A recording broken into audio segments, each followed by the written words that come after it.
എല്ലാവർക്കും സുഖമാണ്, എല്ലാവരും സുഖമായിട്ടിരിക്കുന്നു എന്ന് വിചാരിക്കുന്നു. And welcome back to Tanu's diaries. അപ്പോൾ എക്സാം കഴിഞ്ഞ് എല്ലാവരും ഒരു തണുപ്പ മട്ടിലായിരിക്കും അല്ലേ? അപ്പോൾ നമുക്ക് അതൊക്കെ വിടണം. നമ്മുടെ ലക്ഷ്യം എന്ന് പറയുന്നത് നമുക്ക് പെർമനൻ്റായിട്ട് നമ്മുടെ ലൈഫ് സെറ്റിൽ ചെയ്യുക എന്നുള്ളതാണ്. സോ ഒരുപാട് പേർക്ക് എനിക്ക് തോന്നുന്നു ഈ ഒരു എക്സാം കഴിഞ്ഞപ്പോഴത്തേക്ക് പിന്നെയും പഠിക്കണം, ഏതെങ്കിലും ഒരു ലിസ്റ്റിലെങ്കിലും കയറി പറ്റണം എന്നുള്ളൊരു ചിന്തയൊക്കെ ഉണ്ട്. സോ ഒരുപാട് പേര് എൻ്റെ ഒരു യൂട്യൂബ് ചാനലത്തെ കമൻറ്റ് സെക്ഷനകത്ത് ചോദിച്ചിട്ടുള്ള കാര്യമാണ് അടുത്ത DHS എക്സാം എന്നാണ് വരിക, പിന്നെ ഡേറ്റ് ഓഫ് ബർത്ത് ഒക്കെ വെച്ചിട്ട് എനിക്കത് അപ്ലൈ ചെയ്യാൻ പറ്റുമോ, എഴുതാൻ പറ്റുമോ എന്നൊക്കെ ചോദിച്ചിട്ടുണ്ട്. സോ അതിനെപ്പറ്റിയുള്ള വീഡിയോ ആണ് നമ്മൾ ചെയ്യാൻ പോകുന്നത്. അപ്പോൾ ഒട്ടും വെയിറ്റ് ചെയ്യേണ്ട, വീഡിയോയിലേക്ക് പോയാലോ. അപ്പോൾ ഒരു DME എക്സാമിന് വേണ്ടിയിട്ട് പഠിച്ചുകൊണ്ടിരുന്നവരാണ് കൂടുതലും അല്ലേ? അപ്പോൾ നമ്മൾ ഈ പ്രിപ്പയർ ചെയ്തുകൊണ്ടുവന്ന നോളജ് ഒരിക്കലും കൊണ്ട് കളയരുത്. നമ്മുടെ DHS എക്സാം ഉടനെ വരുന്നുണ്ട്. സോ അത് നമ്മൾ ഈ പഠിച്ച് തന്നെ കണ്ടിന്യൂ ചെയ്ത് പഠിച്ചു കഴിഞ്ഞാൽ നമ്മുടെ ആ നോളജ് വർദ്ധിച്ചിട്ട് നമുക്ക് കുറച്ചുകൂടെ ആ DHS റാങ്ക് ലിസ്റ്റിൽ കുറച്ചുകൂടെ ഫ്രണ്ടിലെത്താൻ പറ്റും. സോ ഒരുപാട് പേരുടെ ഒരു ഡൗട്ടാണ് ഇനി എന്നാണ് DHS എക്സാം, ഉടനെ വരുമോ അതോ ഭയങ്കരമായിട്ട് ലേറ്റ് ആവുമോ എന്നൊക്കെയുള്ളത്. അപ്പോൾ നമ്മുടെ ഒരു കണക്ക് നോക്കുകയാണെങ്കിൽ നമ്മുടെ കഴിഞ്ഞ DHS പ്രീവിയസ് റാങ്ക് ലിസ്റ്റ് വന്നേക്കുന്നത് ലാസ്റ്റ് നോട്ടിഫിക്കേഷൻ വന്നിരിക്കുന്നത് 30/5/2023 കേട്ടോ. ലാസ്റ്റ് നോട്ടിഫിക്കേഷൻ ഈസ് 30/5/2023 വന്നേക്കുന്നത്. ഈ എക്സാമൊക്കെ കഴിഞ്ഞ് പ്രീവിയസ് റാങ്ക് ലിസ്റ്റ് ആദ്യം വന്നത് ഇടുക്കി, കണ്ണൂരൊക്കെയാണ്.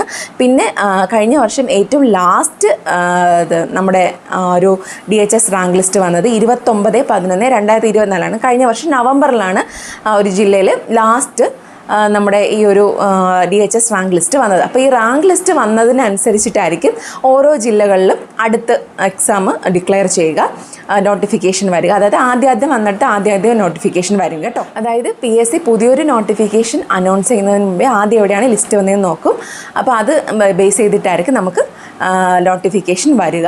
ഇപ്പോൾ നമുക്കറിയാം ഈ നോട്ടിഫിക്കേഷൻ വന്നതിന് ശേഷം ഏകദേശം 1.5 വർഷത്തെ പ്രോസസ്സ് എടുത്തിട്ടാണ് ഒരു റാങ്ക് ലിസ്റ്റിലേക്ക് എത്തിപ്പെടുന്നത്. അതായത് ഇപ്പം നമുക്ക് DME എക്സാം തന്നെ നോട്ടിഫിക്കേഷൻ വന്നിട്ട് 6 മാസമായി. 6 മാസം കഴിഞ്ഞ് ഇതാ നമ്മുടെ എക്സാം കഴിഞ്ഞു. ഇനി എക്സാം കഴിഞ്ഞ് ഏകദേശം 1 വർഷത്തോളം എടുക്കും നമ്മുടെ ഇൻ്റർവ്യൂവും സർട്ടിഫിക്കറ്റ് വെരിഫിക്കേഷനും എല്ലാം കഴിഞ്ഞിട്ട് ഒരു ഫൈനൽ റാങ്ക് ലിസ്റ്റ് വരാൻ വേണ്ടിയിട്ട്, പിന്നെ അതിൽ നിന്ന് വിളിച്ചു തുടങ്ങാനും വേണ്ടിയിട്ട്. അപ്പോൾ ഏകദേശം ഈ നോട്ടിഫിക്കേഷൻ വന്നതിന് ശേഷം ഒരു 1.5 വർഷത്തോളം ഉള്ള പ്രോസസ്സാണ് ഈ ഒരു ജേണി എന്ന് പറയുന്നത്. സോ അതുകൊണ്ട് തന്നെ നിലവിലുള്ള ലിസ്റ്റ് തീരാൻ വേണ്ടിയിട്ട് ഒരു 1.5 വർഷം കാലയളവൊക്കെ എടുക്കുന്നതിന് മുന്നേ തന്നെ നമുക്ക് പുതിയ നോട്ടിഫിക്കേഷൻ വരാറുണ്ട്. സോ അധികം പറഞ്ഞു കുഴപ്പിക്കുന്നില്ല. അപ്പോൾ നമ്മുടെ PSC DHS നോട്ടിഫിക്കേഷൻ നമ്മളിപ്പോൾ ഒരു കണക്കനുസരിച്ച് നോക്കുവാണെങ്കിൽ ഇനി ഒരു 2.25 വർഷത്തോളം ഉണ്ട്. അപ്പോൾ നമുക്കൊരു പ്രോസസ്സിങ്ങിന് വേണ്ടി തന്നെ ഒരു 1.5 വർഷം എടുക്കും.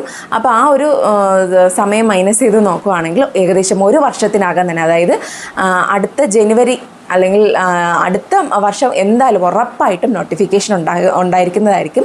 സോ ഇപ്പോൾ പഠിച്ചവരാരും നിങ്ങളുടെ നോളജ് കൊണ്ടുപോയി മറന്നു കളയരുത്, കണ്ടിന്യൂ ചെയ്ത് പഠിക്കുക. അടുത്ത വർഷം ഉറപ്പായിട്ടും DHS നോട്ടിഫിക്കേഷൻ വരും, അതിൽ എഴുതണം, നിങ്ങൾ മുന്നിലെത്തണം, പഠിച്ചുകൊണ്ടിരിക്കുക. ഒരു 6 മാസം കൊണ്ട് പഠിച്ചതുകൊണ്ട് നമുക്ക് ഫുൾ സിലബസ് കവർ ചെയ്യാൻ പറ്റത്തില്ല, എല്ലാ ഏരിയയിൽ എത്തിപ്പെടാൻ പറ്റത്തില്ല. അപ്പോൾ ഇപ്പോഴേ പഠിച്ചുകൊണ്ട് എല്ലാം കവർ ചെയ്ത് നമുക്ക് DHS എക്സാം അറ്റൻഡ് ചെയ്യാം. സോ അടുത്ത വർഷം തന്നെ DHS നോട്ടിഫിക്കേഷൻ ഉണ്ടായിരിക്കും കേട്ടോ. പിന്നെ എല്ലാവരും ചോദിക്കുന്നത് നമ്മുടെ ഓരോ ഡേറ്റ് ഓഫ് ബർത്ത് ഒക്കെ വെച്ചിട്ട് എനിക്ക് PSC എക്സാം ഇനി അടുത്ത് എഴുതാൻ പറ്റുമെന്നാണ്. ഇപ്പം സാധാരണ 18 വയസ്സ് മുതൽ 36 വയസ്സ് വരെയാണ് നമ്മുടെ PSC എഴുതാനുള്ള ഒരു ഏജ് ലിമിറ്റ് എന്ന് പറയുന്നത്.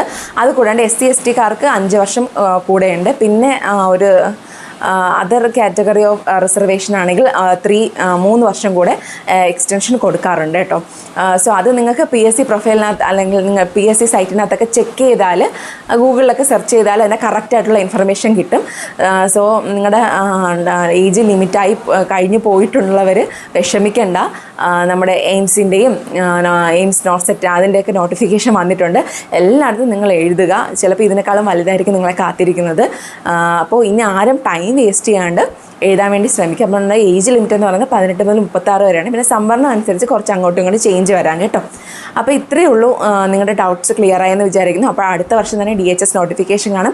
എല്ലാവരും പഠിക്കുക, നല്ല മാർക്ക് വാങ്ങി റാങ്ക് ലിസ്റ്റിൽ ഏറ്റവും മുന്നിലെത്തിയാൽ നമുക്ക് കയറി പോകാൻ പറ്റത്തുള്ളൂ കേട്ടോ. പ്രത്യേകിച്ചും ഇപ്പോൾ എല്ലാ കട്ട് ഓഫ് എല്ലാം വളരെ കൂടുതലാണ് പറഞ്ഞത്. കാരണം ഒരു കോമ്പറ്റീറ്റീവ് ഫീൽഡാണ്, എല്ലാവരും പഠിക്കുന്ന പിള്ളേരാണ്. സോ നമ്മൾ ഒരുവിധമൊക്കെ നോക്കിക്കൊണ്ട് പോയെന്ന് പറഞ്ഞാൽ ഒന്നും നടക്കത്തില്ല കേട്ടോ. നന്നായിട്ട് പഠിച്ചാലേ ഫ്രണ്ടിലെത്താൻ പറ്റത്തുള്ളൂ. സോ എല്ലാവർക്കും ഉപകാരപ്പെട്ടു എന്ന് വിചാരിക്കുന്നു. എന്തെങ്കിലും ഡൗട്ട് ഉണ്ടെങ്കിൽ ചോദിക്കുക, ക്ലിയർ ചെയ്ത് തരുന്നതായിരിക്കും. അപ്പോൾ വീണ്ടും ഒരു വീഡിയോയിൽ കാണുന്നവരെ tata bye bye, see you again.